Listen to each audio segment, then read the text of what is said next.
Good afternoon and welcome to our latest Max Contact webinar, the Contact Centre Leader's Guide to Thriving in the Hybrid Era. I'm Brooke Watson, Senior Marketing Executive at Max Contact, and I'm your host for today. With a staggering 50% of agents now embracing a hybrid work model, it's undeniable that hybrid is the new standard. The shift has thrown unforeseen challenges at contact centre leaders, demanding a fundamental change from traditional methods, and those who fail to adapt risk falling behind. So in this webinar, we'll discuss how leaders can drive performance in the new hybrid world. We'll explore how to boost team engagement and maximise the potential of technology and ensure a consistently excellent customer experience, all within the hybrid work environment. So today we're joined by two great panellists. We've got Danny Wareham and Helen Beaumont Manahan. So I'll pass over to Danny first to let him introduce himself. I never like to do this for other people. That's fine. Thank you, Brooke. So my name's Danny Wareham. I'm an organisational psychologist, so possibly a slightly different fish swimming in this contact centre pond. And my passion is all around how do you create the environment where people can be at their best and contribute towards high performance. Helen?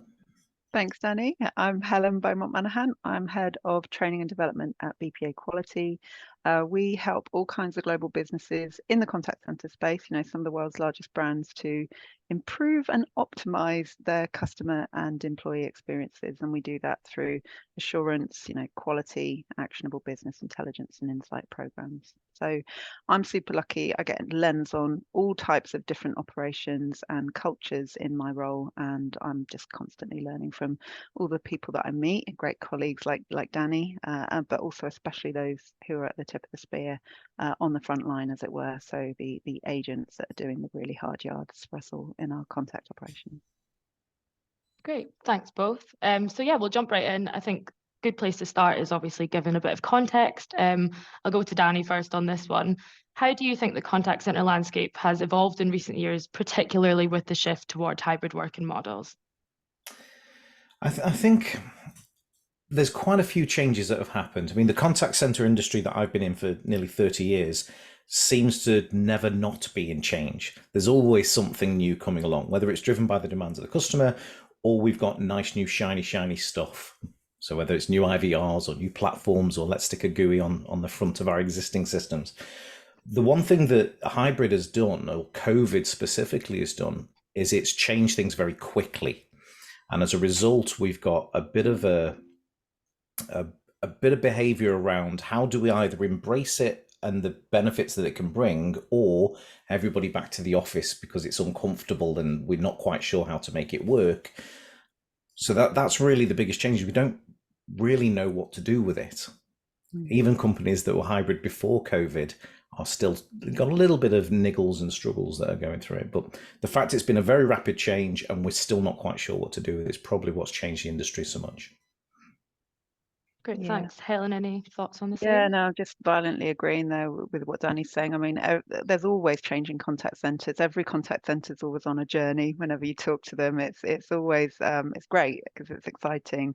But I think Danny's absolutely right. The COVID lockdowns, during that time there was that constant discussion about what the new normal would be. What it might look like when we were all kind of let back out again. And for better or worse, we are now in that new normal. And for some, it is hopefully a new better. But either way, there is probably a temptation to kind of want to move on and get to the next thing and move past that massive shift that happened during the pandemic. But actually, we just know that we're absolutely not there yet because we're still having these kind of conversations, and it really is warranted. So, not just discussion, but action. So, yeah, lots of change.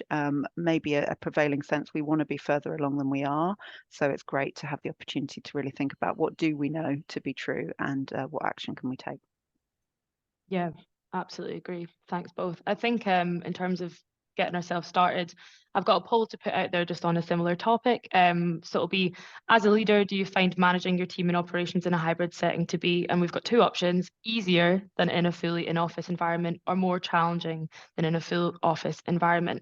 So I'll launch that poll now. It'd be great from people in the audience if you want to get involved with that, just so we can sort of set the scene, get people's opinions on how they feel working in a hybrid setting is. So I'll just give that a couple of seconds.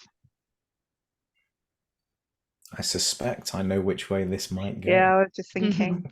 I do have an inkling myself. So I'll end the poll there and share the results. And yeah, not surprisingly, 67% of people have said it's more challenging in a fully in-office environment, of course. So moving on to the question associated with that, what do you guys think is the main challenge facing contact center leaders, especially in managing agent performance and training in a hybrid setting? Helen, I'll go to you first for that one. Thanks. So I think the key challenge is that probably everybody's looking for a magic formula, right? You know, that one size fits all solution. And sadly, I've concluded, you know, correct me if you think I'm wrong here, that it simply doesn't exist. And maybe to be a little bit less expansive than that, I think the key issues that I'm seeing a lot are communication challenges. And that ranges from, you know, the crudest kind of physical and logistical difficulties that not being in the same physical place at the same time as your team member or your entire team can have on, you know, quality and effectiveness of our communication, but also, you know, how we're measuring performance and what we're measuring. That's got to be more nuanced, or I think it should be. I think the answers to both of those challenges have got a similar route to being addressed, and maybe that's to get comfortable with being less comfortable as managers, as we've just seen from that poll. You know, it is more difficult, so just kind of embracing that discomfort a little bit more, and maybe buffering a bit of the discomfort ourselves rather than putting that onto our teams. So yeah, the kind of challenges and the strategies that we need in this new normal have to change. I don't think it's controversial to say that we aren't there yet. You know, the stat that I wheel out all the time, it never fails to stun me, is that 82% of management in the UK now are accidental managers. That's from the Chartered Institute of Management, who found that 82% of managers in management roles have not had any formal leadership or management training. And we absolutely see this in the contact centre at the moment at all levels. We see the need for leadership and coaching and management training that really recognises, as Danny said right at the top of the hour, the big shift that we're all going through. Absolutely, thanks. Any thoughts, Danny? I love that stat. Having come through the contact center ranks myself, started on the phone, we see that constantly, that the best advisors are often or seconded. Yeah. Advisors are put into team leader roles, and the best team leaders put into operations roles. And then we just kind of float around like a jellyfish, trying our best, trying to do what we think is right. And hybrid has some parallels. The biggest challenge I find from a psychology point of view is trust. We can wrap everything else up, but pre-pandemic, if we were to ask somebody, you know, if an advisor was to say, can I work from my camper van on Newquay Beach? You'd say, no, absolutely not. Whereas today that can be quite normal. But then I recently saw a discussion about, I've got an employee that's working from a coffee shop. Is it okay if they work from a pub? And there was no, they can't. Well, if you think about it objectively, the only reason they can't is because you don't trust them not to drink alcohol whilst being at work. The actual physical, are the call recordings safe? Is the data access safe? All these kind of pragmatic things are all identical between Starbucks or the Coach and Horses. So really it's ourselves and that level of trust that we've got. And if we think about, if you were to equate it to a long-term relationship, a long-distance relationship, if my partner went to university, I couldn't do the things to keep the relationship alive that I do today when we're in person. I'd have to put more focus on making sure trust is maintained at a distance, making the most of when we're physically together, if you pardon that analogy, making sure we communicate purposefully, you know, all the random little arguments and spats about how terrible Love Island is kind of pale into insignificance when you only get to speak maybe 2 or 3 times a week. So the behaviors when you're remote from people are very different to what we do when we're in person. I'm not completely convinced that we've actually changed, though. We have a comfort and familiarity, and we're just trying to replicate what we did in the office and force it into Zoom. So trust is the first thing, and that then warrants that we change everything around our communication style, our purpose, etc., which I'm sure we'll come on to in a little while. Yeah, absolutely. I think that's a good point. And then just to sort of back up the results that we got in our poll, a recent study that we found ahead of the webinar said that only 5% of contact center leaders find it easy to manage agent performance and training in a hybrid setting. Mm-hmm. So I think it's that case of hybrids turned around so quickly. How do we make sure that our strategies are up to date with how quickly the models changed? So moving on to that point, Danny, I'll go back to you for this one first. What are some proven strategies for engaging and motivating remote teams? Good question. So first and foremost is, why do we exist? What are we trying to achieve as a team? And in the in-person world, you might call that a vision, but actually it was reinforcing the in-person world every time you got a cup of coffee, every time you asked the person next to you if they're okay, every time you had that conversation with your team leader. In the absence of those, because you're geographically separate, how do you reinforce what's the difference you make and what are you contributing towards? Because it can't just be done once a quarter in an all hands or once a month in a 360 feedback or a PD review. So how do you demonstrate constantly and consistently what am I contributing towards in every conversation, every EX touch point that we've got? That then means that you can't have any waffle, which is probably ironic given the way that I communicate, but your comms strategy should also be purposeful. How many communications do you have in your organization that don't require the audience to know anything different or doing anything different after they've interacted with that communication? It might just be because of someone's pet project and the politics behind it and an ego stroke. So how do you have a comms governance that aligns with your vision and strategy to say, our people need to be aware of X, Y, and Z because they actually need to be either emotionally different, intelligently different, or recall a piece of information after they've engaged with it. So why are we here and how do I contribute? Perfect. Helen, I'll actually ask you a follow-on question from that. How do you think leaders can ensure consistent productivity across in-office and remote agents? What's your viewpoint? Yeah, I think that's a really, really good question. And I think well, in my view at least, it's about, implementing the basics exceptionally well and then leveraging the magic that lies in consistency. So if we want consistent productivity in our teams, we have to model that and we have to set the groundwork and then deliver on it. So we've got to be really careful that we're not only prioritizing meaningful check-ins, like Danny was saying, what is the actual purpose of this communication here?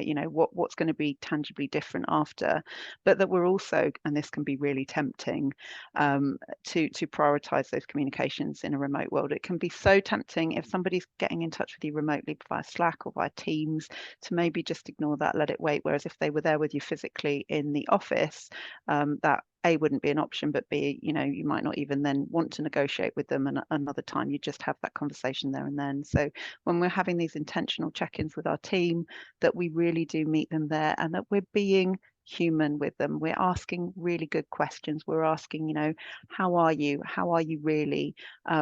What are you excited about this week? What are you most proud of? What's challenging you? How can I help you? And what else? These really good coaching questions, and that we're doing that consistently enough that we know what their troubles are, so we can be driving their performance and helping them along. And also just recognizing that, our preference when it comes to remote work might not be our team's preference as well. So, just consistency, really prioritizing that contact, not moving them at the last minute, showing up for our team because they matter. Yeah, bit of an expansive answer there, but I love that. If I can just piggyback on the back, I love that Helen hasn't mentioned anything to do with technology as well. Yet. But if we want to get things right in a hybrid world, tech is not a solution. Tech is an enabler. Yeah. So what's the right tool and how do you use it in the most appropriate way to get what you want out the back of it? And we're so used to using tech in a certain way and processes in a certain way and protocols in a certain way in the in-house world. I said earlier, sometimes we've just lifted and shifted that to an online world, and you're missing the benefit of what that tech can enable because you want a camera on policy. Yeah, definitely. I think that leads me quite nicely on to the next poll that I've got. So I'm going to put this out to the audience as well to get their thoughts. So do you think hybrid working has had a positive or negative impact on overall productivity? So I'll leave that up for a second and see what the audience thinks.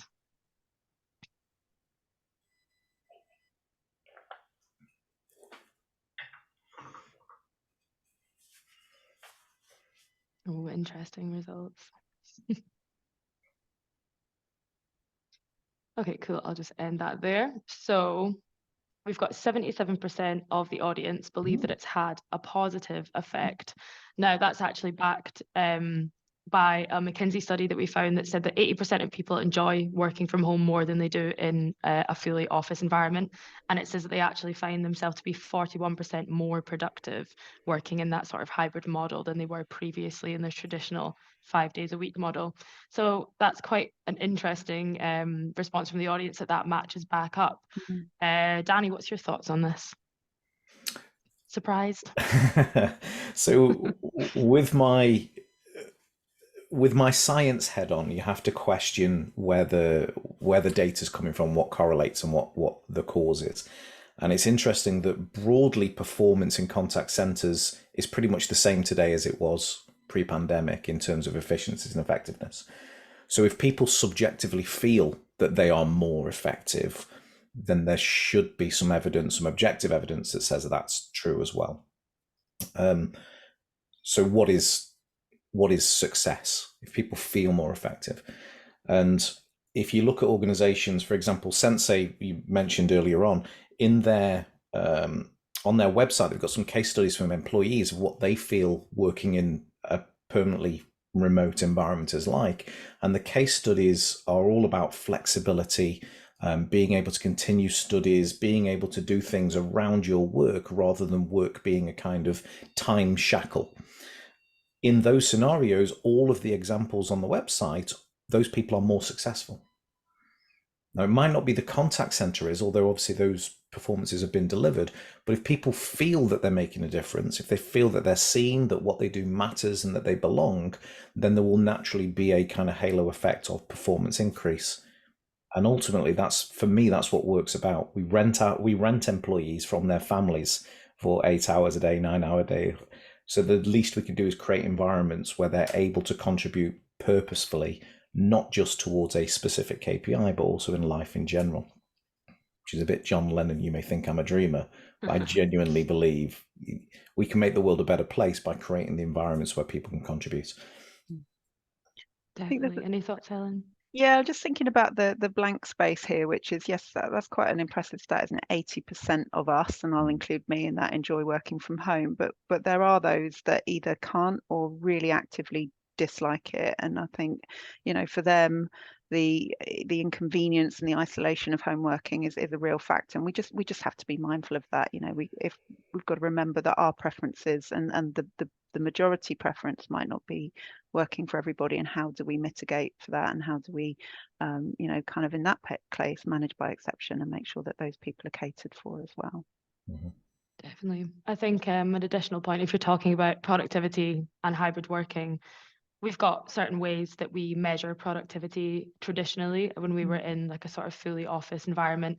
What's your take on how you feel the measurement of performance will change in a hybrid setting? Do you feel like, Danny, I'll go to you first on this one. Do you feel that there will be a shift in how we measure productivity, like new metrics that we look at? How do you think that will impact how we measure performance in the long term? So do I think there'll be a difference? I hope so, because we're measuring something different. So if we're still using the same tools but in a different way and we're not changing our measures, we're kind of missing a trick. And Helen used the word nuance earlier. There's having a hard and fast, this is your conversion target or this is your AHT target, versus some of the other metrics that allow us to see that nuance of when are people at their best. That's the enablement that tech can do, and approaches, changes in our management and leadership structures and approaches can deliver. For example, you have things like sentiment. So when I was a team leader, I listened to a lot of calls, but I got into a pattern of only listening to the beginning and the end of the calls, because I wanted to know, did the customer leave the call happier than they joined? Now, in traditional listening models, it becomes more of a kind of compliance checking. Did they use the customer's name 3 times? Did they complete DPA checks? Did they follow SPIN or steps of sale or whatever your methodology is? Whereas actually understanding that my role as a frontline customer services operative is, can I improve the experience of customers? How I do that will be different on every call. But measuring sentiment between how many of your customers left happier than not, that's something we don't put a huge amount of focus on today. We imply it from things like AHT or CSAT or MPS or TNPS, but do we actually measure sentiment? The second is I hate the word inefficiency. So we look at things like adherence and conformance and so on. Now, you are given permission to be inefficient in the office. If you've had a tough call, we've got a coffee machine over that side of the office. And if you decide to put yourself on ACW or whatever it is and pop across and just have a breather, have your coffee and come back, or if your manager sees that you've had a tough call and says, let's just have a chat, those things you've got permission to do, even though it's not written anywhere. In the online world, that seems to be more diminished. And I made a tongue-in-cheek comment about cameras on, but we see that all the time. You're not engaged unless I can physically see your face. So the environment of giving you permission to be inefficient, even though it's not technically inefficient, does that need to change, and do we need to measure that differently rather than through things like, RAP and ACD, RAP versus ACD, or bums in seat measures? I mean, what's your view? You see this all the time, I presume, Helen. Absolutely, and definitely I think there is a detrimental effect on those working from home in terms of that need for presenteeism, the feeling that they can't take a legitimate comfort break even. And I have seen some studies indicating that people work longer and potentially harder, but to that, with diminishing returns when they're at home for that reason. I love that idea, your heuristic there of just checking in on the beginning and the end, and just using that as a kind of a way to measure how well that agent, even the customer happier than they found them. I do think there's a treasure trove of insights and performance boosting kind of information within the body of that contact. But I think the way we measure agent performance is changing regardless of hybrid. I think it's a good thing. We're seeing, like you mentioned there, Danny, less focus, for example, on average handle time, more emphasis on quality conversations that lead to good outcomes for the business and for the customer. So rather than AHT, appropriate handle time, I've heard it called. And then maybe, leaders themselves, we need to shift, like you said, Danny, from that kind of bums on seats, that surveillance mindset that we might have, that kind of bean counting way of doing things, quite granular, to letting go a little bit more, maybe adopting that outcomes focused model that we're talking about, evaluating in the contact itself, where we're kind of coaching our teams about what good really looks, sounds, and, to your point, feels like, and then optimizing for that. So yeah, quite a long answer, but really interesting point, what we're measuring and what's our role, what are our roles as leaders within that, and facilitating a more holistic kind of and probably more helpful view of what good looks and sounds like. It doesn't feel like a long answer. We could probably fill this entire session with what should we measure in. And I'm conscious we've only really considered kind of the advisors on the coalface. But if you look at the team leader's role in an in-person world, they're spending probably 80% of their time coaching informally or formally. And that kind of listening to your team, checking in on them, even though you don't have a booked one-to-one in. In a hybrid world, what are our team leaders doing? Have we forced them to become transactional and be ticking things off a to-do list now that they don't have those interpersonal opportunities? So should we be changing our metrics and measures around our team leaders and our operations managers to encourage more of those soft conversations and so on? Because a different world needs different drivers. It needs different reinforcement of the behaviors that you want.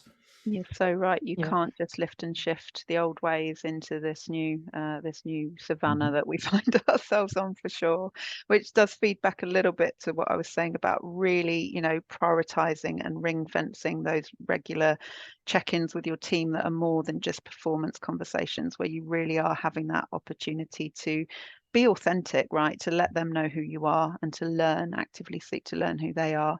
Because if we're going to, get the best from people and help them to be the best in a hybrid environment, then that's going to really matter. And we're back to that little trope about one size not fitting all. Yeah.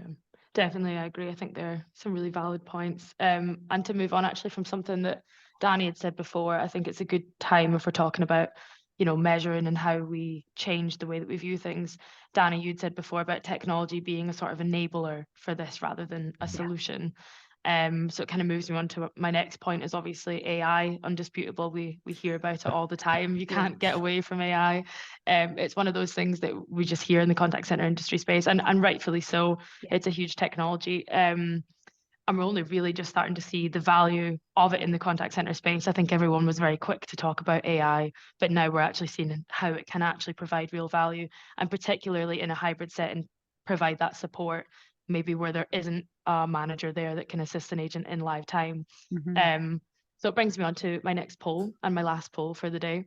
But just for everyone in the audience, has your contact center started to implement AI in processes at all? It's just a yes or no, just to see sort of what we're experiencing out there at the moment. But yeah, I'll give it a couple of seconds for everyone to vote. Now, this is definitely the most interesting one, I believe, of the day. So I'll end it there.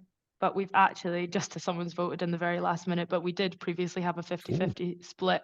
We've got 54-46 split, which is a pretty even down the middle split, which is, I wasn't 100% sure which way it would go, but I definitely think that's an interesting figure. So yeah, I think, there's a lot of debate about AI and where it's going to go. A study that we found as well said that by 2025, people are predicting that it will power 95% of customer interactions. Now, that doesn't necessarily mean that it will be a chatbot that speaks to everyone, but there'll be elements of AI that empower every conversation that we have. So I think moving on, I'll go to Helen, I'll go to you first on this one.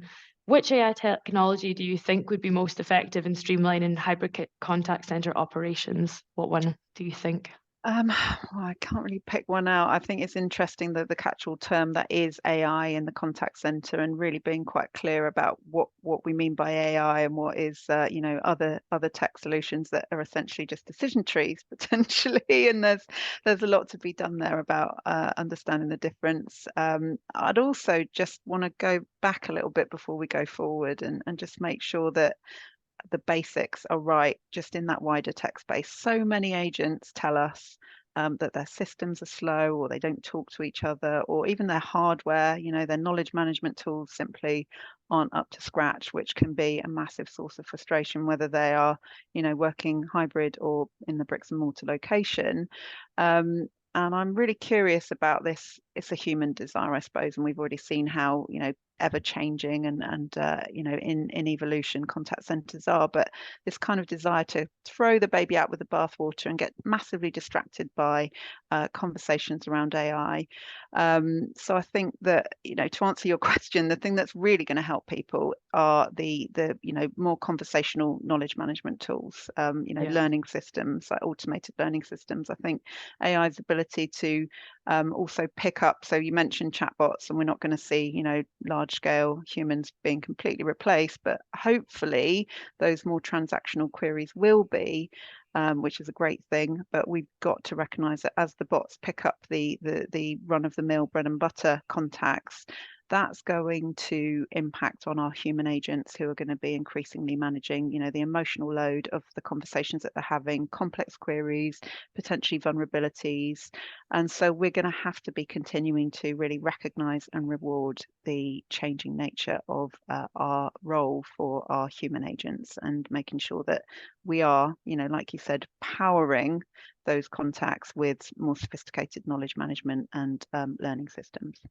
Yeah, definitely. I think one of the biggest points as well to do with AI that was mentioned was the sentiment side of things. Yeah. So obviously the development of sort of speech analytics, and how, like you say, the knowledge management that comes alongside that, also the quality assurance part of that aspect as well, and how that'll sort of impact. Do you have any particular feeling along how that'll impact our sort of hybrid working model and people working from home? Well, I think just more on a general note, I think it's got to be a good thing if we can get to the point with speech and AI solutions whereby we're able to effectively, cast our net and our eyes and our ears over 100% of the contacts that we're having.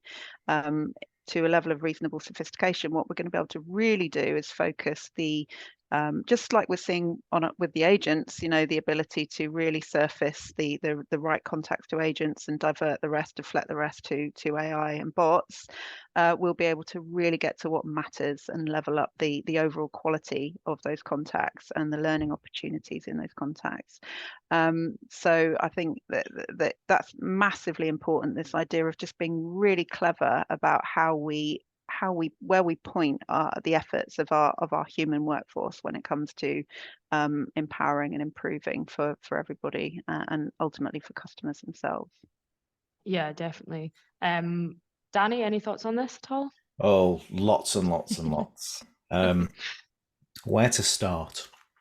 At the beginning. Yeah, the AI is going to transform the way the world works. No, never mind the way contact center works. But on a human level, first of all, we're all individuals, and individuals need to feel seen, and what they do matters. And because of this, I've never really seen a knowledge management system really work, because people want to know that they're seen and they make a difference. So when you have subject matter experts in your contact center or anywhere else, that almost becomes a sort of badge of honor that I know these little quirky ways around the system, or I know this particular policy and process.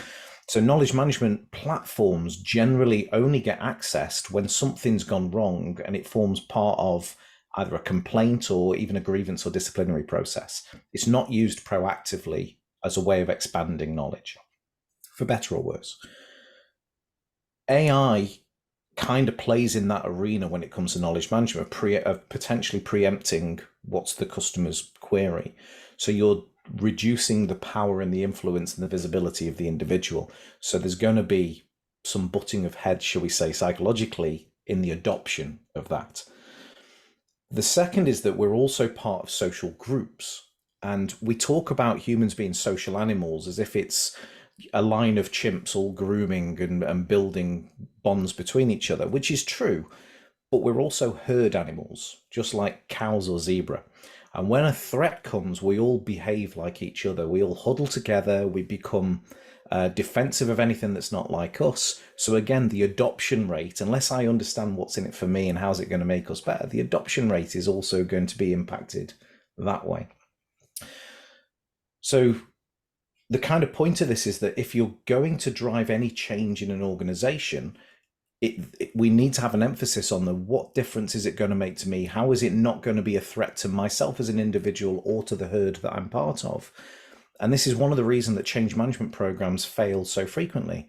I heard a stat last week, 72% of all change management programs fail within 12 months. That's not because they're bad changes or because the technology isn't right. It's because of human nature to kind of bat against things that are going to either change me as an individual or threaten my position within a group. And the third, which is probably a controversial view, is the tools that we're seeing coming out of AI at the moment, particularly around taking lots of disparate pieces of data and making decisions out of it, actually suit very senior leadership and CEOs. Yet all of the conversations we're having are not about changing or augmenting CEO decision-making or senior leadership decision-making. It's all very much coal-faced operational and back office functions. So if we're serious about leveraging what AI can bring to us, we need the what's in it for me, but we also need a more holistic and honest view of where is it going to add value in our business, even if that means it might make some CEOs and some C-suites uncomfortable too. Yeah, I think that's a great point. And one of the things that, as we're seeing AI sort of emerge, one of the areas that I think is particularly exciting, bringing it back to working in sort of a hybrid setting, is, the conversations that we're having around sort of like post-call agent assist, live agent assist, those types of things in a hybrid work environment where you could have a sort of AI assistant that had all of that knowledge, ingrained within it, being able to help agents deal with complex situations in a live environment. And I think when it gets to that stage is when we're really going to see the value of what AI can do, particularly from an agent's perspective and not just a leadership perspective. So yeah, that's a great point, Danny. Thank you. Yeah. Just on the topic of that and talking about the ways that we implement things, I feel like we've touched upon it a little bit, but there's a lot of things in the news now, particularly in the financial sectors, about like synthesized voices, deep fakes, that sort of, the negative side of AI that is undeniable as well. Is there any advice that you would give to leaders as to how they can go about, maybe if they're starting the AI process and they want to look into how to implement that, or they want to get involved in that and start researching it? Anything that you think that they should be aware of, or how you would, recommend that they look in and maybe start that process? Any thoughts? It's Helen, I'll interesting, go. isn't it? Thank you. Yeah, no, we've all seen these, hilarious haikus, haven't we? Where the chatbots go rogue and start swearing about their organization. I think the key thing is to be really alive to the changing landscape here. Is prudent. It's changing at, a blistering rate. We know this quite literally every day. And being afraid to engage for whatever reason, sticking our heads in the sand is going to cost us dearly. From my perspective, I think, what you say about synthesized voices and deep fakes, I'm particularly worried about the scamming potential for people in more vulnerable circumstances, because I think it's going to really be an issue for us. And so looking into ways that we can, just continue to boost our frontline team members' responses to vulnerable circumstances when people come to us with issues is going to be extremely important. Making sure that they have empathetic, fact-finding ways to be with somebody who's in distress, and really just come alongside them with empathy. That human empathy that people are going to need when they reach out is massively important. Yeah, so I don't have the answers, but I think that the key is being proactive and trying to stay on the front foot and making sure that we learn and stay abreast of the technology rather than just thinking it'll all be all right, because it's not going away. And we can get more sophisticated, but so will those bad actors as well that are out there. Definitely. Thanks, Helen. Danny, any additional thoughts? Yeah, that's a great point, Helen. We've never really had to stay too far ahead of people that are taking advantage, fraudsters, etc. AI allows lots of data points to be analysed very quickly, and the kind of social engineering around spear phishing, etc. That's potentially a big threat. For me, I'd take a step back a little bit as well. AI is going to change the world, so we have to get on board with something. We have to have AI in our contact center or in our lives. My view is AI is a tool, and there are lots of different AI tools out there. If you're wanting to build a house, you can't just do it with a hammer. You have to know, what is the job that I'm trying to achieve? Where am I trying to go? And then find the tool that helps you do that job the best you can, and train you to use that tool, etc. So don't go after the kind of latest shiny. We've got to find a way to have Midgard create our advisor newsletters, or we've got to find a way to use ChatGPT in our complaints process. Start with, what are you trying to achieve, and then find the tool that supports that. And you may find, given there's such a plethora of AI tools out there, that it really opens your eyes to things in your organization that you thought were quite strong that actually now become a real competitive advantage because you can support them with these additional insight tools. So what do you want to be famous for? Find the tool to help you. Great, thank you. Moving on from what we're saying, I just want to take the time as well to say that we will hopefully have time for a Q&A section briefly at the end. So if anyone has any questions, feel free to drop them in the chat and we'll try to get round to them at the end.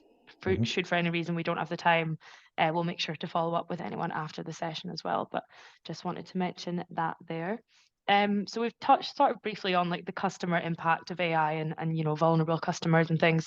Kind of want to bring it around to general sort of customer experience now. And I think one of the biggest challenges around the customer experience, especially in a hybrid working setting, is the consistency. So I'll go to Helen first on this one. How can leaders ensure a seamless customer experience regardless of agent location? So how can they build that sort of consistent brand when their agents are in a hybrid setting? Yeah, there's a lot of discussion out there about whether EX equals CX. We hear the likes of, well, we did hear many years ago the likes of Richard Branson saying that, take care of your people and they'll take care of your customers. I do subscribe to that. I really do believe that there's a direct link there.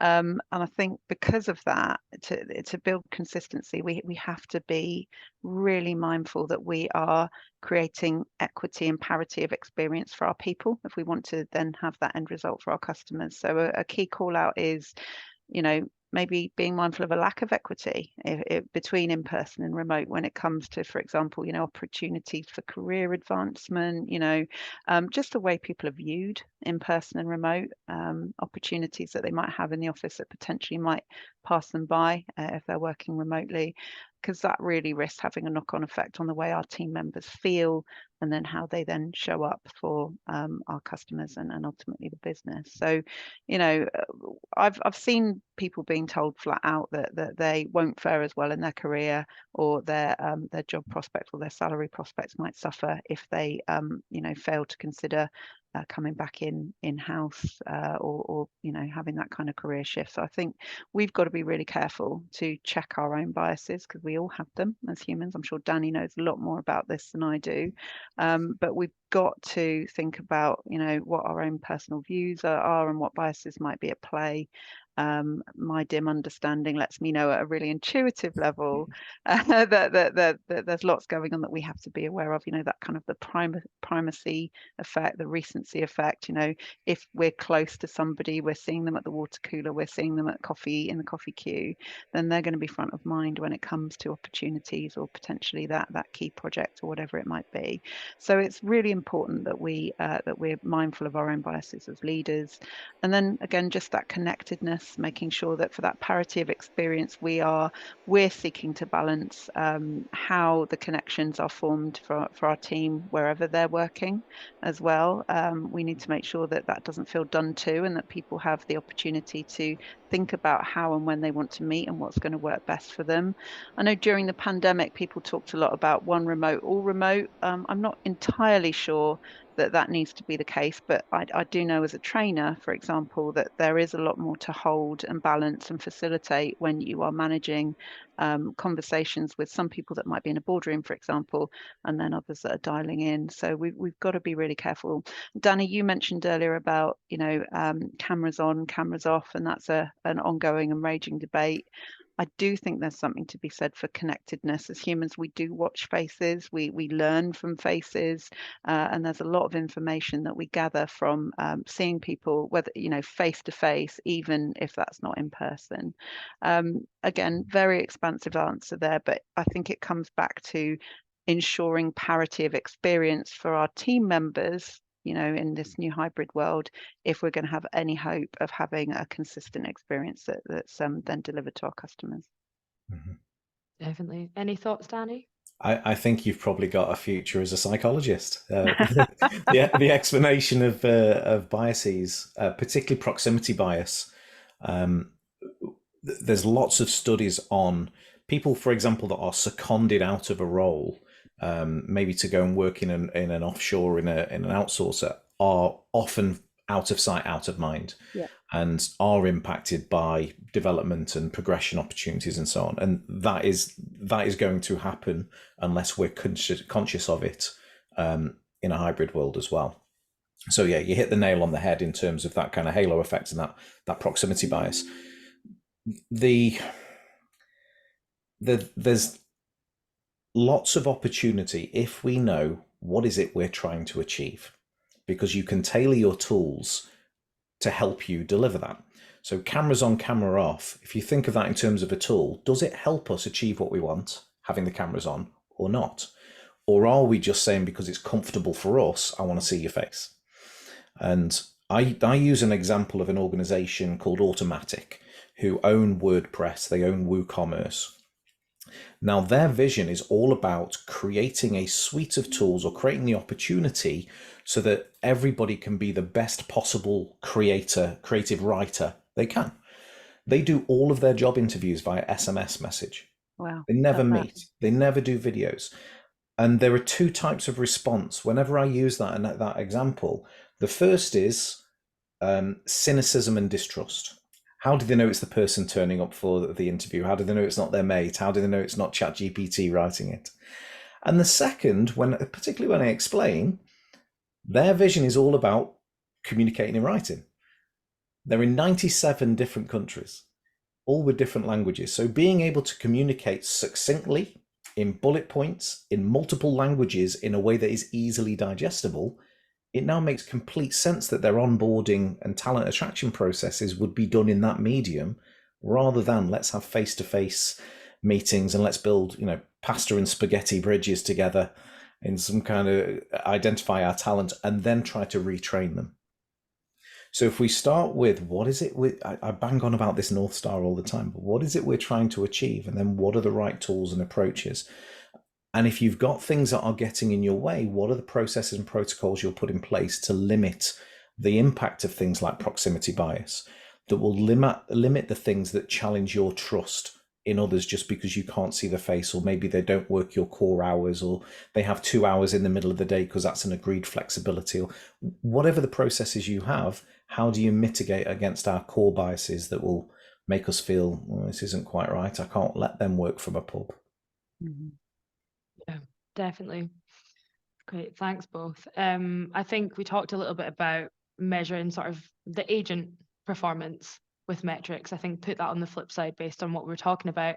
Do you think there's any key metrics, especially in a hybrid setting, that can show that sort of consistency of customer experience? If you were a leader monitoring, how do I get that consistent customer experience? Where would you sort of look to get that insight as to whether or not that's resonating with the customer base? What do you think, Helen? I'll go to you first on this one. Thank you. I'd just say, in my experience, this is as unique as there are organisations which metrics are right for your organisation and for your customer base, and are reflective of the job your people are doing, is absolutely going to depend on who you are, and what you're trying to achieve. So we're back to that idea of Danny, what do we want to be famous for? And that's where the measures of success. I'm sorry to have such a fluffy answer, but I can't pin that down because I've got so many different inputs and experiences there about what good looks like. But it is important that as managers and leaders that we are absolutely crystal clear and leveling and calibrating with our teams and coaching our teams about what good looks and sounds like for us as an organisation, and that also we are the ones that are tasked with actively kind of beachcombing and finding those examples of good practice and then celebrating those successes so everybody knows, recognises it when they see it. So apologies to be so fluffy, but I can't pin that down. I think that's really unique to the organisation and what you're trying to achieve. Yeah, I think that makes sense. Danny, any additional thoughts? Yeah, I love a fluffy answer, you know me. I also like a controversial answer. I don't believe that organizations should focus on world-class customer experience. I think they should focus on doing what you said you were going to do. So the mundane, the perfunctory, if you said it was 1 day delivery and it turned up in 1 day, good, celebrate it, but do that every time. Get the delivery every time. And quite often we're so self-congratulatory in a way that kind of lies to ourselves, that because we've got a couple of wow moments in a couple of customer journeys out of 10,000 customer journeys, we hold those up as a bastion of when we're at our best. Actually, when you're at your best is what's the everyday experience. And it's the same for employees. Don't shout about the one big award that you did or won, or the one standing desk that you've installed. What is the day-to-day experience of everyday life for your employees? What's the day-to-day experience of everyday life for your customers? And focus on that first. And that might be measures like first call resolution, repeat calls and complaints, and traditional measures, but you have to start with that somewhere rather than the outliers of, the example of Iceland. Somebody lost their card. They said they rang up First Direct and said, "I'm in Iceland. I'm really struggling." And they said, "Don't worry, we've been in touch with the ambassador house. What's it called? And we're going to FedEx your card and everything out to you." "No, I'm in Iceland. The shop." Yeah, that's regularly held up as they went the extra mile. Don't go the extra mile. Just do what you said you were going to do. That's what customers want. It's nice to be wowed, but it's even better to get what you paid for. There are so many different metrics out there as well. You just reeled off a couple there, and so it is really important, isn't it, to pick the ones that really matter and just see how we're doing from a bread and butter basis consistently day to day. And that's what we always recommend. There isn't one the cliche of there isn't a silver bullet. No, but there might be silver buckshot. How do you find all these little Feeling pieces that. of data and evidence? You can have that one. Thank you. Because they all help complete a better picture. If you're only looking at one measure, our AHT is fantastic. Yeah, but you're terminating calls early. What behavior you're inadvertently driving by focusing on just one or a very small suite. What you really want is a more holistic, fluffy view that you can take insight from to say, do we do what we say we do? What's the real experience day to day that we provide? Yeah, definitely. Perfect. Thank you both. I think we've got 10 minutes to go. So what we'll do is I've got a couple of Q&A questions here that we can move on to, if that's all right with you both. Sure. One of the ones we've got here, how do you think leaders can minimize data risks with agents working in a hybrid setting? Helen, I'll go to you on this one. Do you have any thoughts around this? My first thought is around training and onboarding. So right from the outset, we are really making sure with our people, not just that they have the book thrown at them in terms of processes and procedures, well, of course that's important, but they really understand the why. They understand why it's so important that security is front of mind always for themselves as well as for the customers that they're serving. So yeah, I just think, just get out in front of that right from the beginning. Perfect, Jem. Any additional thoughts, Danny? I'd agree and build. So the first is storytelling. Why is it important? How would it feel if your data was leaked? However, I'd temper that with I believe that nobody comes to work wanting to do a bad job. So I don't think we've got people who are intentionally thinking I'm going to leak data and so on. So the mindset of trust that we have, are we using that as an excuse not to move to hybrid or not to do something? Or is it a genuine concern? Because a genuine concern, put protocols and training and processes in place along with storytelling to see why it's important. But for me, the first step is let's challenge that limiting belief and see if it's really an issue in the first place. Because you weren't concerned when they were in the office. Yeah, definitely. I think that's the key point, isn't it? We've got another question here. So Danny, I'll go straight back to you for this one initially. How do you suggest leaders manage agent well-being in a hybrid setting? I know that's something that we vaguely touched upon earlier, but any sort of additional thoughts around that? Yeah, great question. There is a combination, whether you're in person or in the office or whether you're hybrid, there is a combination here of there has to be some responsibility on the individual. And we all see the world and are subjected to the world differently. So it's not necessarily that there's a stressful environment, for example, it's your reaction to the stress that determines whether it's stressful. So you have to take some responsibility as an individual. However, we have responsibilities as leaders, managers, and as organizations not to create environments and situations that cause stress. The challenge is we don't know what will necessarily trigger individual well-being interventions within specific individuals. So the only way we can do that is by getting closer to our people. When are you at your best? How do you like to be managed? Do you like detail or do you like more abstract, fluffy stuff? I like abstract, fluffy stuff, and it stresses me if you give me to-do lists and agendas and follow the recipe, Danny. No, I want to make my own dinner. So how do you create processes and approaches that are best for me as an individual? And I think this is one of the strengths that hybrid does. We don't have to do everybody to the L&D room and everybody do the same training and everybody mark me out of 5 and everybody back on the floor. We can now tailor our approaches in a much more personal and valuable way that brings out the best in people. Perfect. Thank you. Really Helen? good point. Yeah, I just kind of build on that and say, we do a ton of work with teams at all levels around, as I mentioned, vulnerability, supporting customers who are experiencing those challenging circumstances. And the part, how do we support ourselves is crucial and often overlooked now with all the framing of vulnerability around our customers and what they might be going through. So I think people really do need to have the opportunity in peacetime, if we're talking about well-being, to have conversations about what they need if they get that, goodness forbid, that really tricky call come through. If the worst happens, to be able to practice peacetime. I keep saying it, but just practice those. What will we do? What will we say? And then what support networks are going to be in place after? So we feel like we've rehearsed it. We've got those protocols in place. And whether we agree that might be a Teams channel or just, we turn to our, our other screen and just send a message to someone, or we pick up the phone and say, I need to take 5 minutes. It's really important that people know that that net is in place and that they can show that compassion to themselves and take what they need, and maybe even have a little debrief protocol in place as well. So I think it's a great question, and I just wanted to bring out that element really of self-care. I was going to talk about well-being as well for our teams. Yeah, definitely. It is definitely an important one when you don't have someone sitting with you in Right. a live environment. You just lose that connection of being able to say, wow, that was a really difficult call. So how do you get that visibility, I guess, in a hybrid setting? No, it's a good question for sure. So that's actually the end of our Q&A for the day. So we've got 4 minutes left of the webinar, so I think it's probably a good time we can end it on a high, as they say.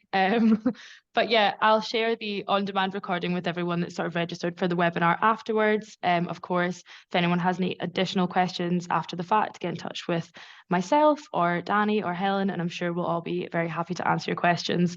So thanks to our panel for joining us today, as well as thanks to everyone who's joined the webinar today as well. And yeah, that's us for today. Thanks, guys. Thank you so much. Cheers. Thanks for having us. Bye, guys. Thanks. No worries. Bye-bye. Speak to you later. Bye. Bye.